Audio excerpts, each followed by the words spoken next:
My name is Bev Lang and I'm the Executive Officer at Elder Abuse Action Australia. Before we start, I'd like to acknowledge the traditional owners of the country throughout Australia that we are meeting on today. I'm on Darkinjung country on the central coast of New South Wales and recognise their continuing connection to land, waters and culture. I pay my respects to their elders past and present. Welcome to EAAA's Lunch and Learn program. We're excited to be relaunching this program after a little bit of a hiatus. They were very popular before the hiatus and successful, giving our members the opportunity to showcase their work or particular topics of interest. And today we're going to be hearing from Julie from COTA Tasmania. In terms of a little bit of housekeeping, we do have CC captions turned on in the back end. So if you need captions, please turn that on. It's on the bottom of your screen. We'll also be recording this session and issuing a video post the completion of the webinar. It'll take us a couple of days to put that out, but that'll be sent out to the full list of people who registered. Please use either the chat or the Q&A section on the bottom of your screens if you'd like to make a comment or raise any questions.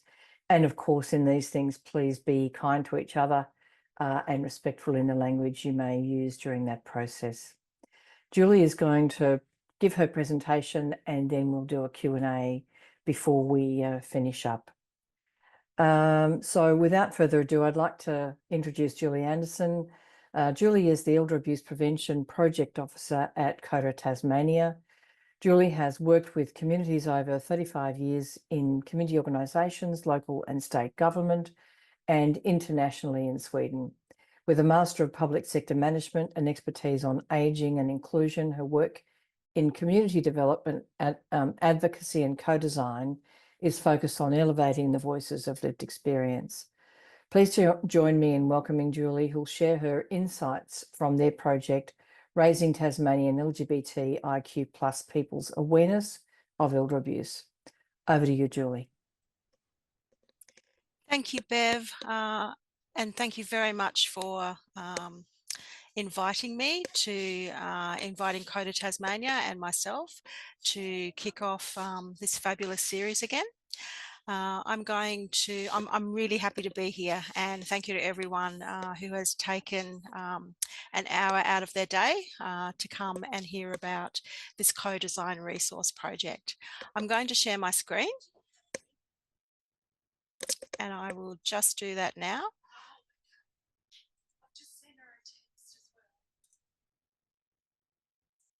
So that I can talk you through this PowerPoint. And I very much have planned that this presentation will be very conversational. So you'll see some chunky slides coming up with lots of written information, but I will be not reading them out. I will be talking through them with you.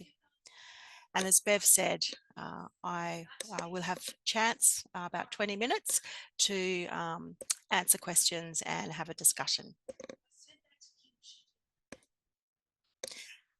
As Bev did, I'd also like to acknowledge our traditional Aboriginal community. I'm here in Lutruwita in Tasmania, and I'd like to acknowledge all Aboriginal elders past and present across Australia, and I'd also like to welcome and acknowledge all people with lived experience present. Just a brief overview of this session.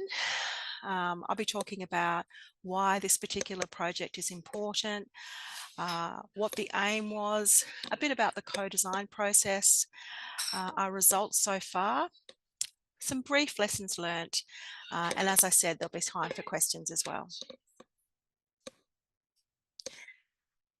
Just briefly about COTA. We are funded by the Tasmanian government, where there is a COTA Council on the Ageing in every state and territory. We deliver information and activities to help increase awareness of elder abuse across Tasmania, and that's in line with the Tasmanian Lifelong Respect strategy to end the abuse of older people, which was launched last year. We partnered with Working It Out, which is Tasmania's gender, sexuality and intersex status support and education service.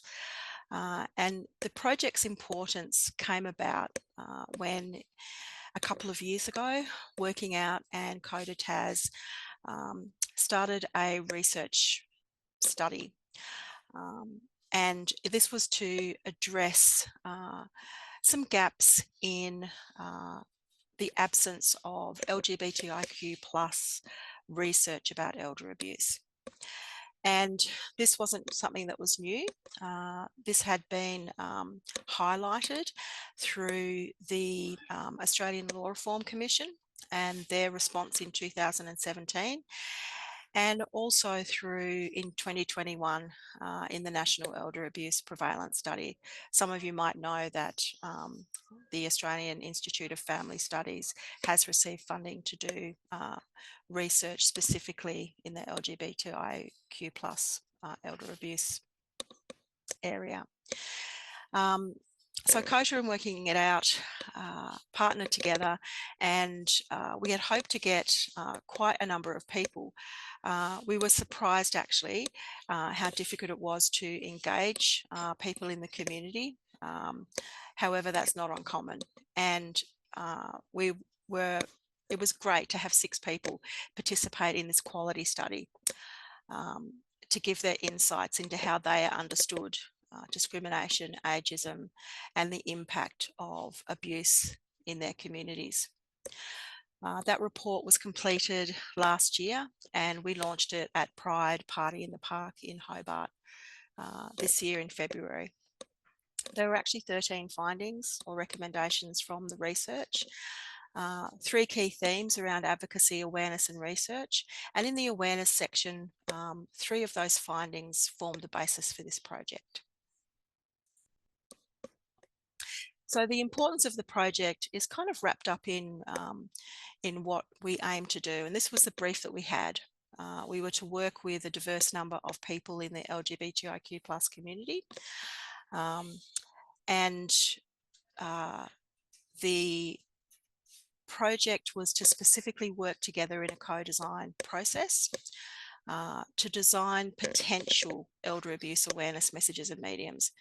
We were to test those mediums, to also work with our existing community of practice, which is partners in Advocacy Tasmania, Relationships Australia Tasmania, the Migrant Resource Centre and Tasmanian Legal Aid Senior Assist, because maybe we could think about updating their resources.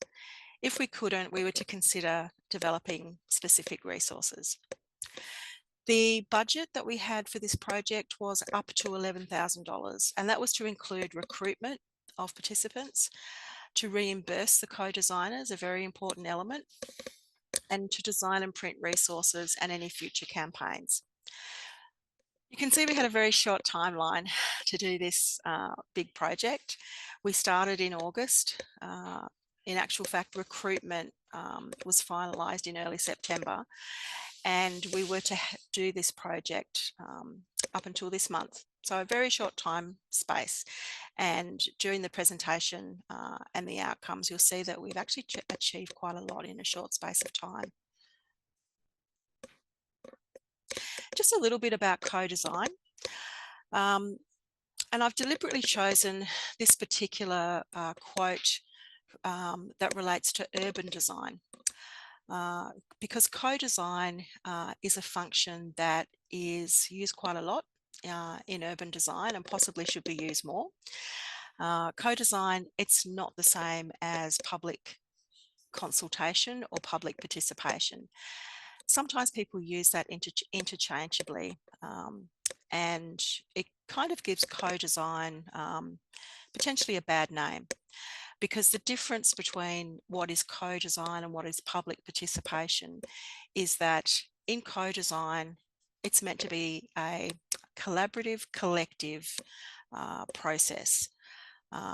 You are along the way making decisions collaboratively and designing collaboratively. So while we may have had that overarching brief, so those aims about working with a diverse group of people, possibly coming up with some resources, we weren't actually provided with specifics of this is the resource that you should do. We were given specifics around timeline and budget, but not that level of detail. And in a co-design process, that's where you're actually working collaboratively with people to decide on what's going to be the end outcome. Very important to recognise power imbalances in this process. In public participation, public consultation, often there is that power imbalance where you know what you want to do, you know what you want to test, you know who you're going to go out and collaborate with, and you hold the power or the end decision about what the result's going to be. People participate in that process, but just because in a public participation they say X, Y, and Z doesn't always mean that X, Y, and Z is the end result. In co-design, that's not the case. In true co-design, if people are saying X, Y, and Z, then X, Y, and Z is what you end up with. So there are some principles around co-design. It must start before any decision is made, and that is based on developing trust with the group. Really important to say these are the parameters. As we did in this project, we said this is the amount of money we've got, this is what we've been tasked to do, this is the time limit that we've got in, and let's talk about how we're going to make the decision to get to where we need to be, and trust is a big part of that. Really important to provide information on the process. And I provided an information sheet with all those things to the people that put their hand up to be a part of this project. And that's where you can be really clear on your scope and timelines. Be very clear about the decision-making power. I or COTA didn't hold, or the funding body, the ultimate decision-making power. It was us as a group. Also important to think about local information, and that's because we don't want to reinvent the wheel. And also important to remember that it's a collective benefit. We are tasked to do this project, produce resources, or do whatever project that you're doing to improve. It's supposed to be a benefit for everybody. And if you want to find out more, there's a link there about from the research article, and there's further information that you can find about co-design. So our process, and just let me say that I didn't put this up to the group when we first met and say this is going to be our process. We actually just talked about it. But in documenting the process for you, we had that recruitment. We said that we would ideally like 8 people to join us across Tasmania, and it was fabulous that we actually had 8 people join us. So we had a bit of a communication strategy, working it out, were fantastic in helping us to communicate with the LGBTIQ plus community, and many people that said they would like to help in this project came through the support of working it out. As I said, we developed an information sheet.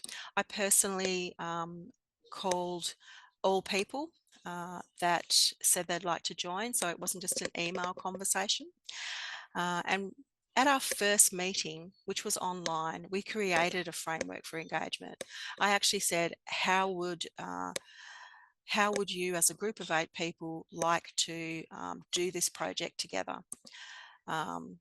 And everybody agreed that they would, due to distance, preferably like face-to-face, but it was decided that everyone was happy to have an online connection.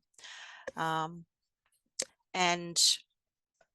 I was really pleased to actually meet two people who were part of the group based on the west coast of Tasmania, because I travelled there for some activities and events, and I was able to meet them, and that was absolutely fabulous, to strengthen that connection that sometimes you just don't get when it's purely online. But I can say that what I thought was going to be maybe a painful experience purely online has actually been quite joyful. We provided consistent information. So every session, people said that they liked that structured approach rather than just talking. So to keep us all on track, I agreed to do a PowerPoint presentation that included a recap of everything from our previous meetings and exactly what we were going to talk about for the meeting that we were connecting on next time. And the group said that they would just like some brief action-orientated notes. So I agreed to do that as well. In the beginning, we had weekly connections to keep momentum, and also because it was the first time many of us had met each other online. So we sometimes those 1 hour meetings turned into 1.5 hour meetings because we were getting to know each other. And we also said we wanted to celebrate and have acknowledgement. And it was very clear that I made it very clear that people's input, their expertise, that they would be provided with a gift voucher for their time. And that's certainly not something that participants ask for, but I think it's vitally important when you're running a process like this that you have that acknowledgement. So what did we do? I just put a bit of a recap there on our brief, that we were to work with a diverse number of people in the community. I'll just say community from now on rather than LGBTIQ plus repeating all the time, that it had to be a co-design process where we were working together, that elder abuse awareness messages and mediums were to be discussed and produced, and we were to test these within our allocated budget. So what we did, we, as I said, had that overview, we had that initial discussion and actually viewed the current resources that are here in the community in Tasmania from our community of practice partners, such as Advocacy Tasmania, who operate the Elder Abuse Helpline here, Legal Aid, Tasmania Legal Aid Senior Assist, who provide legal assistance and support for people over 65 experiencing or at risk of experiencing elder abuse. Relationships Australia Tasmania, who operate an elder mediation service. And we and the Migrant Resource Centre, who train bicultural workers to train the trainer effectively.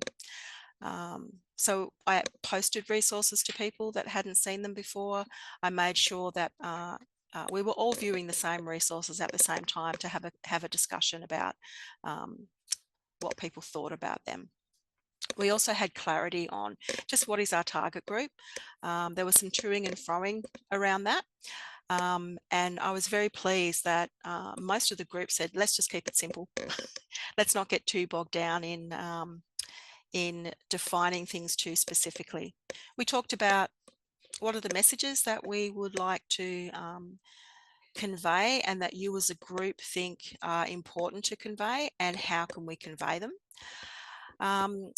We did a bit of homework. People went away, and from that list of dot points there about existing resources, social media, postcards, pop-ups, etc., people went away to think about what their two best mediums were for them that they thought could convey things. And out of that process, we decided if we could, within budget, we'd like to do it all. We had a huge discussion about maybe we were only going to be able to achieve one or two of these aims. And when we went and did some, went and got quotes on design and printing, we came back and realised that actually within our budget, we can do it all. And we were so excited. I think if we had been in a room physically together, there would have been a lot of skipping and running and jumping for joy. So we talked about design elements and the content and testing was really important. Testing the samples in the community before we went any further was critical, because often what happens in community consultation is that organisations, governments go ahead, produce something, and then the community says, why didn't you do that differently?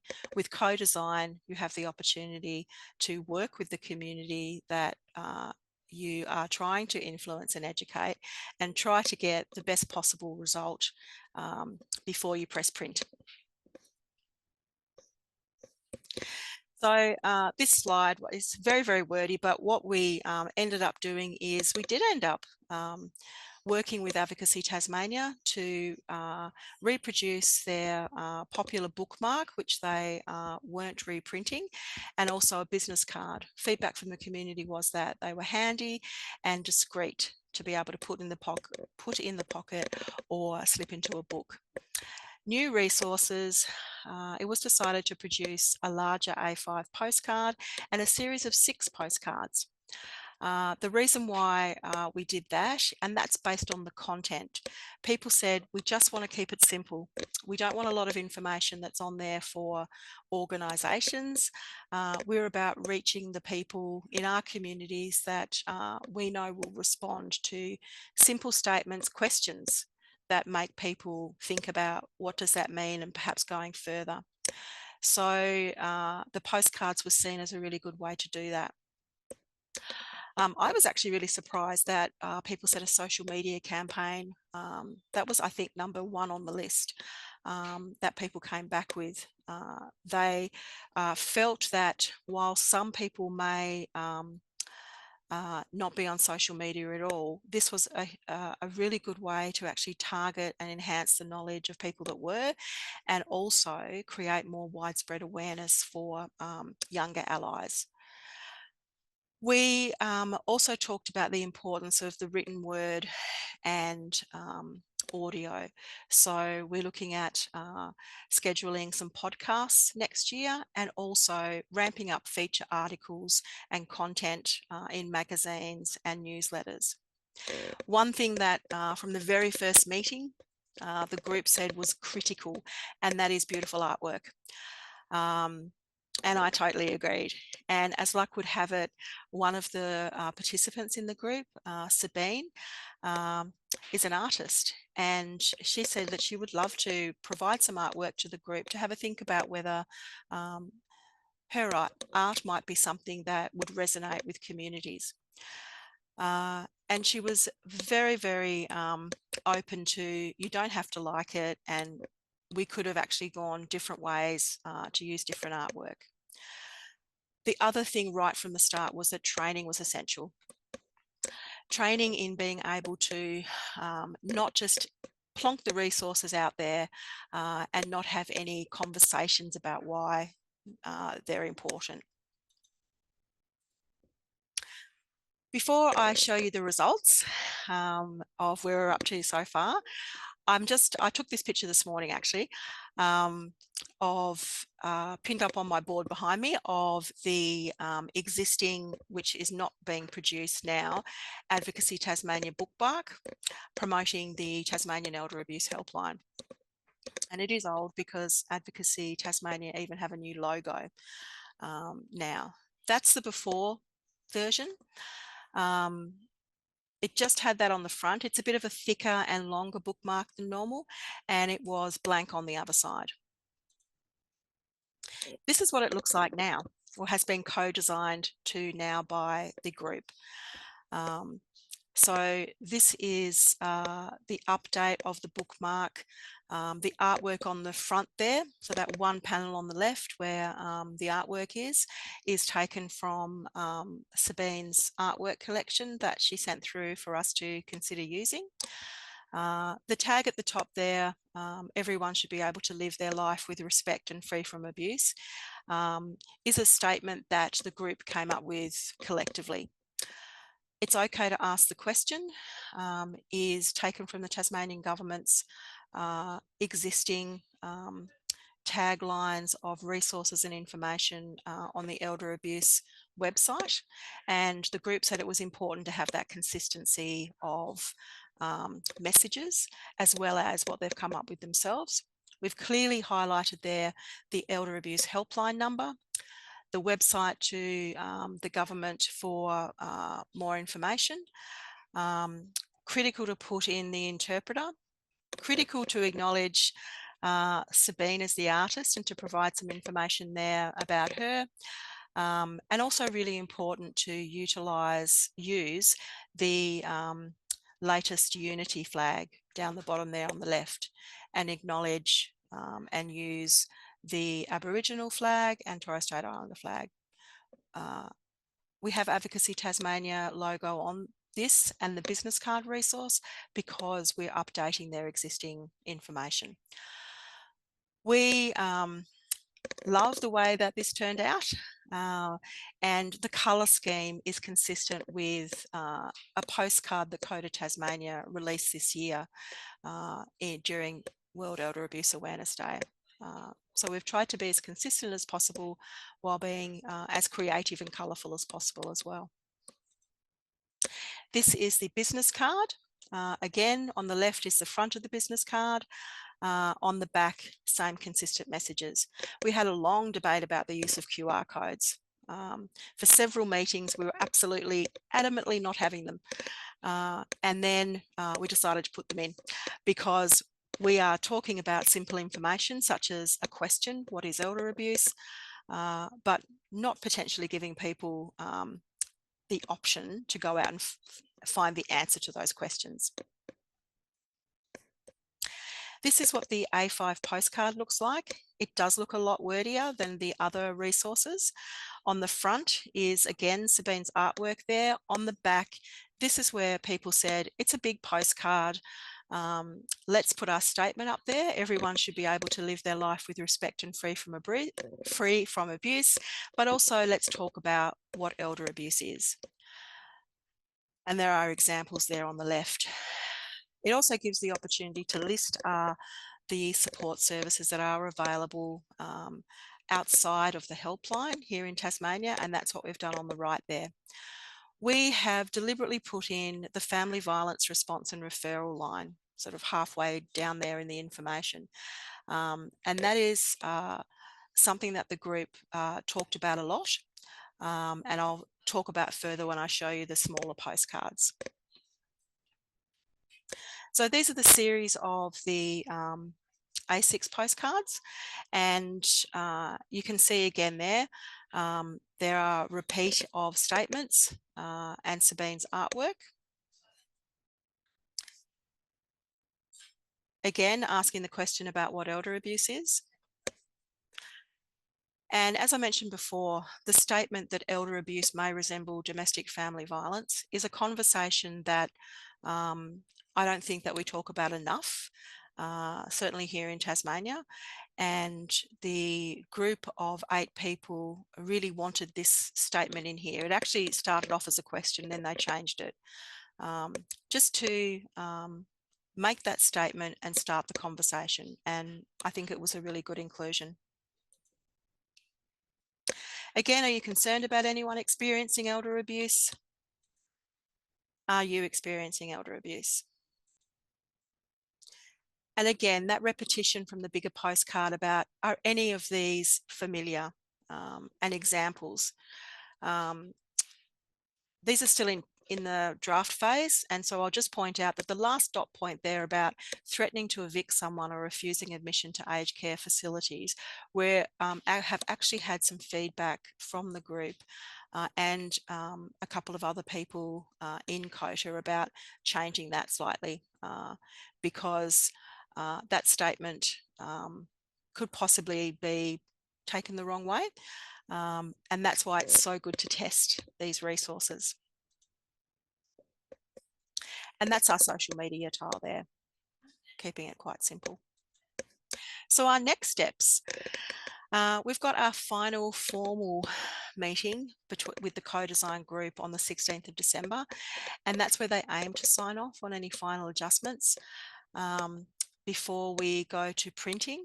And we plan to launch these new resources and redesign resources and the whole campaign for next year at Party in the Park Pride Parade on the 1st of February. So at the moment, they're going through a testing stage within their communities, and they'll bring that feedback and the feedback that I've got to our meeting next week. Some lessons learned that I thought was important when I was reflecting on the meetings and the process that we've had over the last nearly 3 months. And that is, while the budget that we had may seem like a lot, budget for contingencies, which kind of seems like you should always do that.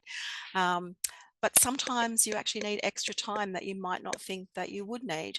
And that, because it's a co-design process and is driven from the group kind of said, oh yes, we'll have 4 meetings, and now we're on to our 7th. So always think about that, and you would think that in my experience of co-designing over several decades that I would have thought of that, but it's always good to remind yourself that that's an important thing. Talk about the process for when you don't agree. I feel very blessed to have landed with a group of people where that didn't happen very often. But I don't recall actually talking about the process of what we would do if we didn't agree. Really important and a lesson learned. Spend time thinking about potential risks. We like to think everything's going to run really smoothly, but there's been some unexpected requests, and you really can't document every single thing in a process. Sometimes things just organically unfold, but we had unexpected requests like, can we do, after everything had been drafted, how about we print everything in Braille? And that was kind of unexpected, and that meant a couple of weeks delay while we investigated that. And I think it's not really a lesson learned, but it's always really important to value diverse thinking and testing multiple times, because people in the last week have come back with little thoughts and slight changes, and I think that's absolutely fabulous to have that. Sometimes you may feel irritated by, I've put a lot of effort into doing this and now you want me to change it for the 5th time, but I always remain positive about that because the end result will be worth it. It goes back to that principle of co-design where it's about the best impact that you're creating to improve things for the community. So we're up to questions. Thank you very much. Thanks, Julie. I'm just trying to get here we go. You finished way earlier than we'd expected. I'm just going to pop a little poll up that just a couple of questions we'd like to get a response from you all, and we're pretty thrilled. There are 40 people online at the moment. Just let us know your thoughts. They're pretty easy questions to answer, and encourage some questions from our audience. I will say it's interesting and important to be reminded, I guess, Julie, as you referenced just a few moments ago, that we've always got to try and find ways to resolve conflicts in these kinds of processes or differences of opinion, and encourage and create a space where people can do so comfortably, particularly in the cohort this project is about. And I think we can't learn that or be reminded about that too much, to be honest. And just that idea about how we engage genuinely, that there's no phoneness about our response, and that genuine piece around collaboration. We're really keen to hear from everyone and trying to accommodate everyone's views, but also, as you say, find a way to find some middle ground that is comfortable enough for people. Absolutely. And just that, have an evaluation plan, test test, repeat. Is something I think we can all be reminded of, and we're working on a project at the moment that's taking us exactly to that path. I'm just we've got a couple of questions, so thank you folks for doing this. Was there consideration on how the message, so this is from Christy Lang, was there a consideration on how the messaging might be tailored to different groups within the LGBTIQ plus community? Thanks, Bev, and thanks, Christy. Yes, absolutely. I think the first three meetings, discussions that we had, and then landing on just who is our target group, was that we talked really widely about trying to keep our messages simple, but also trying to reach as many, if not all, of groups within the community. One person in the group represented HIV plus people and an organisation, and we were always checking with them about whether or not, is this message going to resonate. There are a couple of people in our group who are transgender, and I think we had a really great representation of people in the group that really enabled us to get where we've got so far. So yes, we definitely did consider that. Thanks, Julie. Sorry, I'm in the middle of a sneezing fit, so apologies to everybody. A question about what is Sabine's last name. So I'm not sure if you're happy to share that, Julie, or pop it in the chat. But her artwork is amazing, is the comment from yeah, one I of our totally participants. agree. It's beautiful. It's really lovely. And her name is Sabine Wagner, WAGNER, I think it is.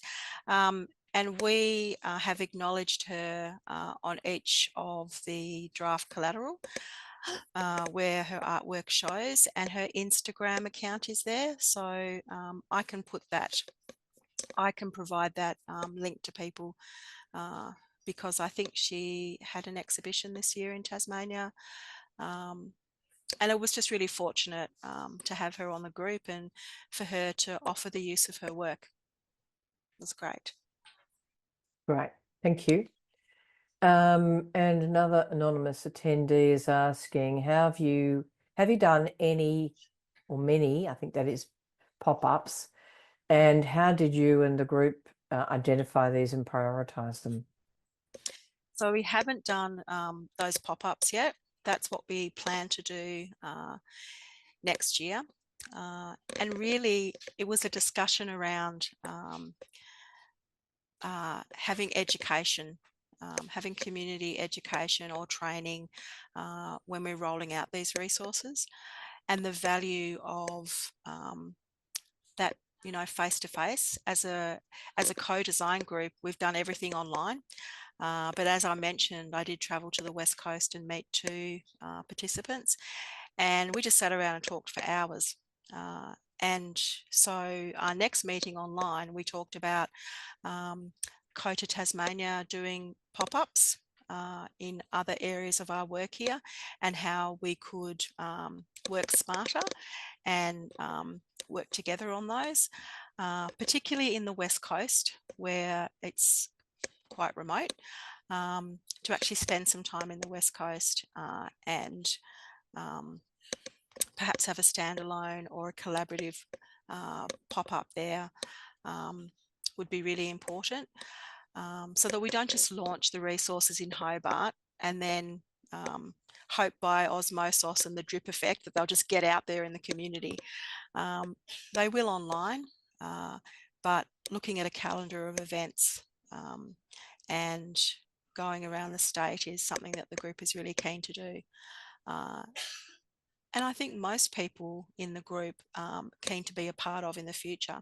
So our co-designing is not just about we've done the resources, thank you for that, we'll have a celebration, goodbye, but it's a continuation of a connection. Thank you. And thanks for the question. Do you feel that the smaller number of people you had was a benefit to the process? Yes, I do. The brief or the aim was to have up to 8 people, because honestly, we weren't really sure that we'd get 2 people. And I was genuinely thrilled when we hit the target of 8 people. I think it's a good number, particularly online, when you're working across the whole state, and you've really got an hour, maximum hour and a half, because people lose interest. It's an ideal number because it allows individuals to say what they need to say, but not for one person to dominate perhaps a group of 10, 12, 15 people. So I would say 8 was a great number and was a huge benefit. Thanks, Julie. Helen Wallace has asked if the co-designers have lived experience of elder abuse. 7 out of 8 did, yes. Yeah. And that was one of the key reasons for people wanting to engage with the project. It certainly was number 1, and then number 2 being part of the LGBTIQ plus community. Yeah. And Kathy Mansfield, the session is being recorded and will be made available probably early next week, I'd say, to everybody, along with Julie's slides. Okay, Kieran Drysdale's comment and question. I think you might have already answered this, Julie, but I was wondering if there was any input consideration of LGBTIQA plus older people and living with HIV, as I realised that there are specific concerns around especially residential aged care and stigma / abuse. Yes, that absolutely was, Karen. And another one of the reasons why the group felt really strongly about a rollout of the resources with training and community awareness was to talk about those nuances and some of the issues that people are raising. Working it out, have really good links and the Silver Rainbow Project in residential aged care facilities. And so this gives them the opportunity as well to go that one step further, to talk about those specific concerns. And was there anything this group would benefit from hearing about their specific concerns beyond aged care that would be relevant to this co-design process from an HIV positive perspective? Yeah, certainly the person who represented that cohort on our group spent some time talking with the group about how vital it was to not forget about them. Spoke a lot about HIV AIDS awareness has really not been in the forefront for quite some time, and that we shouldn't forget about that, and that any element of the training really needed to incorporate that. So that was really valuable to hear. And also in community settings, that in this person's experience, there is still that stigma about if you're living in a residential aged care facility or just a neighbour in a community, you still can't catch it. You know, it's like any other disease that needs to be destigmatized, and there needs to be that ongoing continual awareness raising. I'm not sure if that answered the question, but yeah, we actually spent a lot of time talking about that. And I think, yeah, some people may not know that people who are HIV positive are aging prematurely or may age prematurely. And Yes, so they don't necessarily fit into the age cohort of, you know, a plus 65, for that's correct. example. Yeah. And also, not everyone who is HIV positive has AIDS, um, is in the LGBTIQ plus community. So Mm, not to make that assumption that it's only people in the community that, you know, have HIV. So yeah, we had some good yeah, discussions around that. yeah, yeah. And thanks, Brenda Appleton, for your couple of questions. So I'll just go through them all and we can Yep. pull them apart.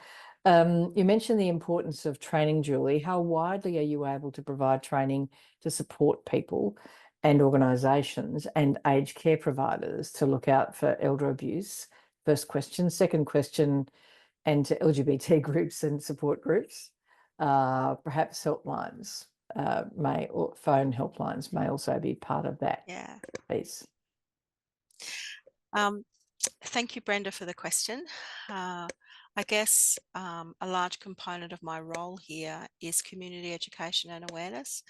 And to give you an example, just in this last 6-month period, I've talked to, I think it's 162 people across many organisations about elder abuse prevention in general.